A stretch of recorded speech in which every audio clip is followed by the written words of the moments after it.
Hi, everybody.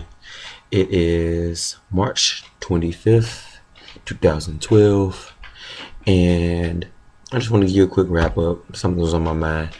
Let me speak up because I know sometimes I have tendencies to mumble. So, I was just thinking, and we got my, I'm doing my hoodie thing right now, for dual purposes, representing the whole Trayvon Martin situation. And then also, I need a haircut, so I'm going to bring this down a little bit closer. So, I had a very long but very fun and interesting weekend. You know, on Friday, had the opportunity to play in a charity basketball game with a male mentoring program I was a part of, the Kenwood Academy Brotherhood, and the African American Fighters of Chicago.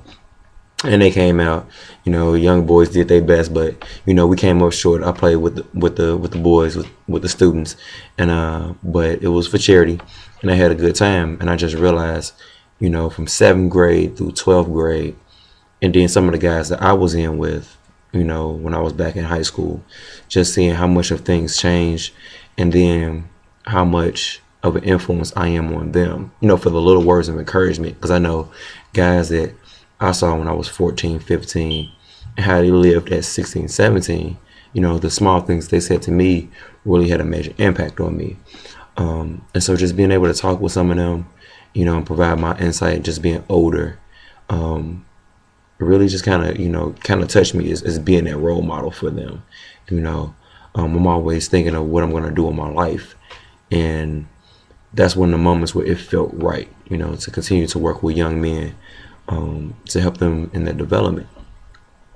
Then on Saturday, went to work, had a college fair, and then drove back to Ohio, went back to Denison, my alma mater, and we had some new men of Alpha Phi Alpha Fraternity Incorporated, Mystic World Upsilon Chapter 820-525-999-770.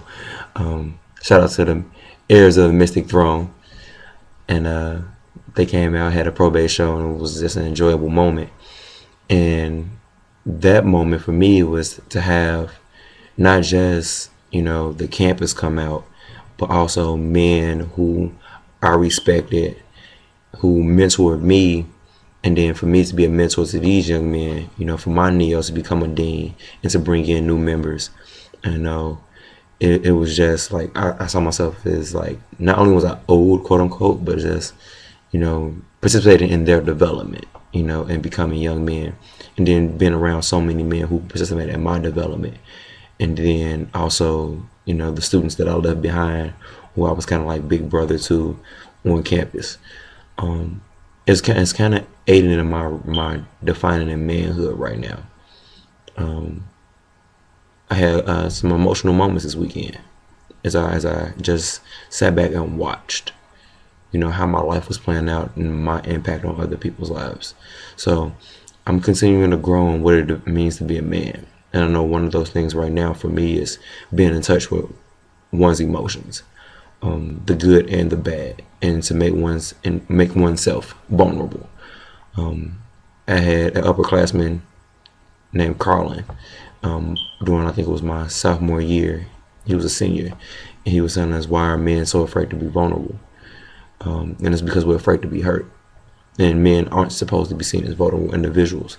But I feel like as men, when one man becomes in touch with his emotions, he becomes a stronger man for those that are around him, for the young men that he's able to mentor, and then the women in his life, as he's able to show them,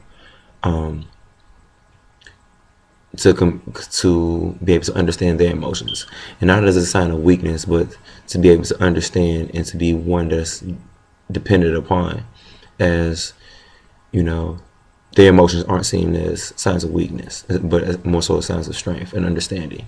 So that's just me and my insights in my weekend. Appreciate y'all taking the time. Check out the blogs. I'm about to release a new story in a couple hours. As I do this last minute editing, last minute reading. See my glasses, it's weird. But see y'all next week. Get y'all update, man. All right, bye bye.